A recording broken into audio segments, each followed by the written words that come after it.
સુરત શહેરની Saroli PCR van 66ના જાંબાજ police જવાનોની માનવતાભરી કામગીરી એક ઉદાહરણ સામે આવ્યું છે। સુરત શહેરની સારોલી પીસીઆર વાન 66ના જાંબાજ પોલીસ જવાનોની માનવતાભરી કામગીરી એક ઉદાહરણ સામે આવ્યું છે।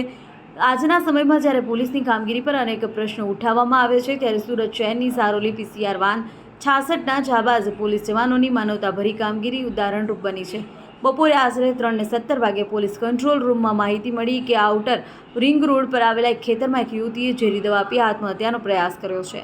પોલીસ ઇન્સ્પેક્ટર SR વેકરિયાના માર્ગદર્શન હેઠળ પીસીઆર વાન 66ના ઇન્ચાર્જ પોલીસ હેડ કોન્સ્ટેબલ અજિલભાઈ વરદાજી તેમની ટીમ તરત જ ઘટના સ્થળે પહોંચી એમ્બ્યુલન્સ ખેતર સુધી પહોંચી ન શકતી હોવાને કારણે અજિલભાઈ વરદાજીએ પગપાળા ખેતરમાં જઈ મહિલાને પોતાના ખભા પર ઉંચકી બહાર લાવ્યા। પછી પીસીઆર વાનમાં તાત્કાલિક સારવાર માટે લઈ જવા માર્ગમાં જ 108 એમ્બ્યુલન્સ મળી આવી, જેમાં તેમણે શિફ્ટ કરી સંબરા હોસ્પિટલ લાવ્યા હતા। સમયસર સારવાર મળવાથી મહિલાનો જીવ બચી ગયો અને આ મહિલા 28 વર્ષીય હોવાનું ઓળખાઈ રહ્યું છે। જાન બચાવવા બાદ તેમનું કાઉન્સેલિંગ પણ પોલીસ દ્વારા કરવામાં આવ્યું, જેથી આવું પગલું ફરી ન લે।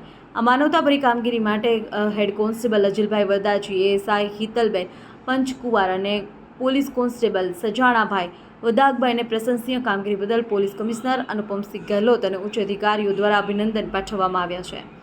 અહેવાલ મા ન્યૂઝ, સુનિલ ગાંજાવાલા, સુરત।